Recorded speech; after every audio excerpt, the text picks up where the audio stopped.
Estamos de vuelta, televidentes, gracias por continuar con nosotros. Antes de la pausa estábamos hablando del resumen informativo que estamos haciendo de todo este año 2016.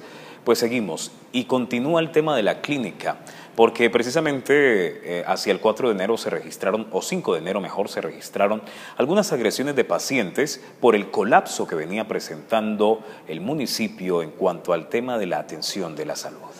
Lo que se habría registrado entre la vía Cartago y el vecino corregimiento de Zaragoza. Buenas noches, televidentes, bienvenidos a las informaciones.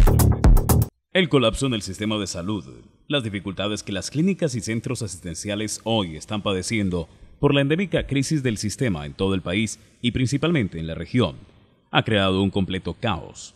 La atención en las clínicas como Confandi se ha hecho muy difícil ante la inoperancia del hospital departamental y el cierre de urgencias en la nueva clínica Cartago, así como la función de nivel 1 de la IPS. Eso se ha convertido en el detonante del ciudadano, que termina por no comprender la situación debido a su también preocupación por una oportuna atención.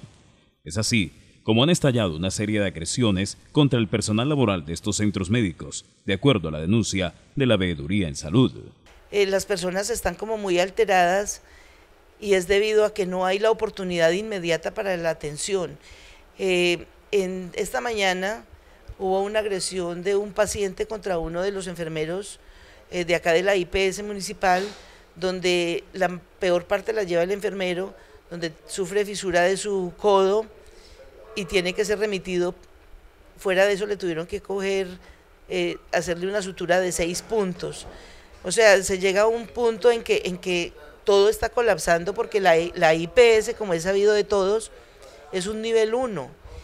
Y tenemos personas psiquiátricas aquí. Este joven es un psiquiátrico que lleva varios días aquí en la IPS, pero no es culpa de la IPS y no es que esté defendiendo la IPS, es que no hay forma de sacar un traslado para una clínica psiquiátrica y la IPS no es la idónea para tener psiquiátricos. Mire, ya agredió, ayer empezó a hacer daños, dañó un sillón, trata de agredir a la gente, hasta que esta mañana ya agredió al enfermero Juan Carlos Copete, y el cual llevó la peor parte, donde incluso puede irse de cirugía.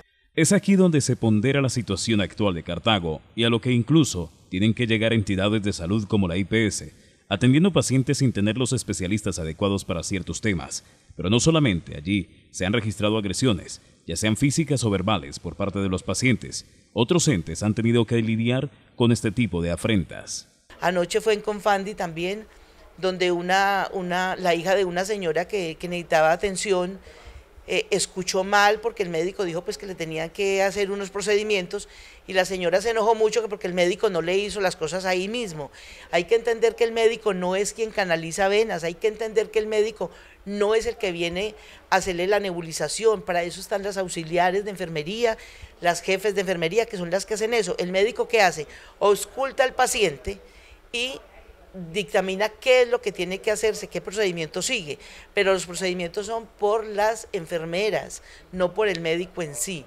Emma Vélez también comprende que los ciudadanos están en un desespero absoluto, total, pues cuando llegan a los centros médicos es tal el colapso que la atención no es del todo oportuna. Quiero que se tome en cuenta que son agresiones de parte y parte, porque la gente está estresadísima con la situación y no saben sino culpar a los enfermeros, a los médicos y a la IPS o a las clínicas. No, es un problema que lo dejamos agrandar cuando nos dejamos quitar la salud, empezando por el Hospital Departamental de Cartago, Julio. Un llamado a la cordura, a la paciencia, a que seamos conscientes de que no es culpa de los centros asistenciales lo que hoy pasa con la salud de nuestra ciudad, que tengamos la civilización suficiente para comprender que hoy por hoy no son los mejores momentos y que debido a la cantidad de personas que acuden a los pocos centros asistenciales con atención se presentan varias dificultades.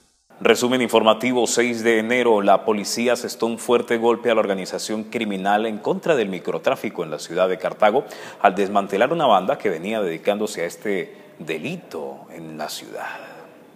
Lo que se habría registrado entre la vía Cartago y el vecino corregimiento de Zaragoza. Buenas noches, televidentes, bienvenidos a las informaciones. En el desarrollo del plan Choque Comunidades Seguras y en Paz, unidades de la Seccional de Investigación Criminal en coordinación con la Fiscalía lograron propinar un duro golpe contra el flagelo del tráfico local de estupefacientes en el norte del Valle. Tras una ardua labor de inteligencia que incluyó la participación de agentes encubiertos, se logró mediante una diligencia de registro y allanamiento en el barrio Pueblito Paisa del municipio de Cartago la captura de alias Juan, de 20 años de edad, alias Toño, de 27 años, y la presunta líder de esta organización delictiva, alias Yuri, de 26 años de edad. Cabe notar que estos presuntos delincuentes están señalados de la compra, venta, transporte y comercialización de estupefacientes, de los cuales, según información, se vendían más de 1.000 dosis por semana y generaban ganancias por más de 10 millones de pesos en esta localidad.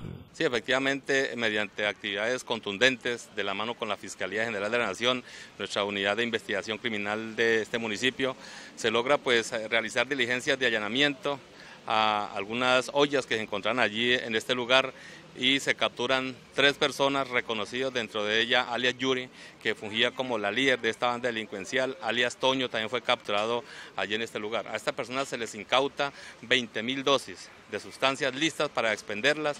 Tenemos información que tiene la capacidad de recolectar, de sumar 10 millones de pesos semanales como consecuencia de la venta de este tipo de estupefacientes. Alrededor de esto pues viene la actividad delincuencial que se presenta pues para el consumo y tráfico de estupefacientes. Aquí importante señalar que es constante, es de manera persistente la actividad de la Policía Nacional para atacar este tipo de delitos que se presentan allí en Cartago, donde pues han sido afectadas una gran cantidad de bandas delincuenciales. Es de resaltar que a los capturados se les halló más de 20.000 dosis de marihuana potenciada, avaluada en más de 20 millones de pesos, la cual se encontraba en una caleta debajo de la tierra del patio de la residencia. Efectivamente, pues se contaba con información y también con la pericia de los investigadores que hacen una búsqueda exhaustiva, y es así como logran en el patio de esta residencia, de estas personas, debajo de la tierra, tenían una caleta en el patio de la casa profunda, pero hasta allí llegaron e incautaron pues esta gran cantidad de estupefacientes que estaban listas para ser pues vendidas ilegalmente, lógicamente pues para el consumo de las personas que lamentablemente caen en este flagelo. Los detenidos fueron dejados a disposición de la autoridad competente por el delito de tráfico, fabricación o porte de estupefacientes. A propósito de golpes a delincuencia, el 6 de enero mismo la policía logra identificar que llamadas extorsivas se estaban haciendo en contra de una mujer desde, al parecer, cárceles de diferentes partes del país. Que se habría registrado entre la vía Cartago y el vecino corregimiento de Zaragoza. Buenas noches, televidentes. Bienvenidos a las informaciones. Una ciudadana cartagüeña, de la cual nos reservamos su nombre por seguridad, fue víctima de extorsión en la ciudad de Robledo. Extorsión que no se pudo concretar porque los delincuentes utilizaron una modalidad que se ha hecho muy conocida en el país de llamar a su víctima haciéndose pasar por un sobrino que requiere apoyo de su allegado a cambio de no ser llevado a la cárcel. En el día de ayer, más o menos entre las 10:30 y 11 de la mañana, recibí una llamada donde involucraban a un sobrino mío que inclusive vive en Ibagué. Desafortunadamente, la forma que ellos hablaban y mencionan a un capitán de la policía a quien yo conozco, pues le di credibilidad a la parte donde ellos me decían por qué lo tenían detenido. La cuestión es que me pedían 4 millones de pesos que tenía que llevar lo más pronto posible.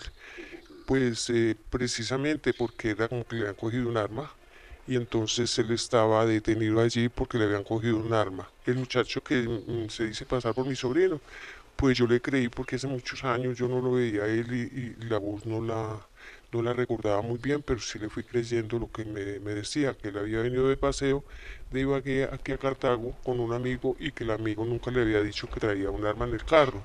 La mujer les fue dando información a los delincuentes sin querer, mientras iba conversando con su supuesto sobrino. Abro comillas. Tía, ¿y la familia cómo está? ¿Todos por allá cómo van? Cierro comillas. Y al escuchar, la víctima fue cayendo en las mentiras que ellos usaron para convencerla aún más. Lo que en el momento más me impresionaba era que yo hablaba con el supuesto capitán de la policía, a quien yo perfectamente conocía, pero la voz no me daba, sin embargo creía que era él. En el momento, pues claro, obviamente que entro un poco con mucho nerviosismo, y cuando ellos estaban ya próximos a encontrarse en el punto de espera que me habían dicho, la persona que andaba conmigo, porque yo iba en un taxi, me sugirió que llegáramos al ejército. Es así como llegamos al ejército. En el ejército recibí yo 2 llamadas más. Al parecer, los sujetos acudieron al lugar donde habían quedado de encontrarse.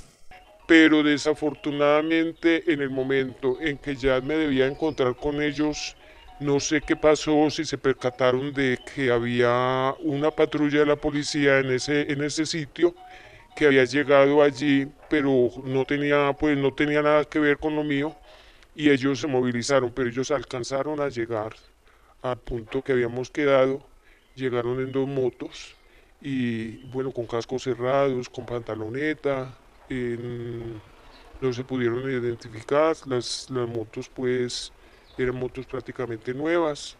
Ya cuando el ejército fue a hacer como una especie de acción candado, ya ellos aparentemente ya se habían ido. Esta modalidad de extorsión es muy comúnmente usada por la delincuencia en la ciudad y en varias regiones del país. Incluso, las autoridades de policía han detectado que la gran mayoría de los casos surge desde las cárceles o en otros hechos es simplemente delincuencia común, por lo cual se recomienda que denuncien todo este tipo de sucesos. Muy bien, y ahora hacemos la pausa breve de comerciales. Al regreso, un repaso por las principales ciudades de nuestra región.